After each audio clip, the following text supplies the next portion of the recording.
Reading fiction novels will teach you real life lessons. There's this notion that people think that you need to read a self-help book or a nonfiction book in order to learn something about real life, when that's certainly not the case. There are two ways to read a fiction novel. One is for escapism, and the other is for enlightenment.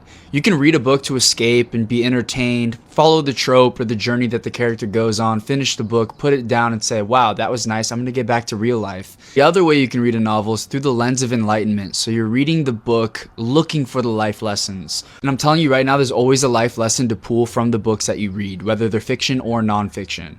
Here's an example. Someday Soon is a stranded romance about two heartbroken strangers who end up stranded on an island together. Now, if you read this book with the goal to just escape from your real life, then you could read this book and say, wow, that journey between Roman and Bella surviving on the island together and reliving their past and falling in love together was a wild roller coaster of emotions for me. I'm so glad that I don't have to experience anything like that ever in my life, because there's no reason that I personally would ever get stranded on an island. Or you can read this book with the goal of being enlightened. You can look for the life lessons like healing and isolation. These two are stranded on an island, but it's giving you an inside look as to how life can be without the distractions and the noise. Also, as these two are navigating survival on this deserted island, they're healing in isolation, which is aimed to make the reader think, if I'm constantly avoiding my healing journey because of distractions like my phone and concerts and party culture, it might take being isolated in order to heal.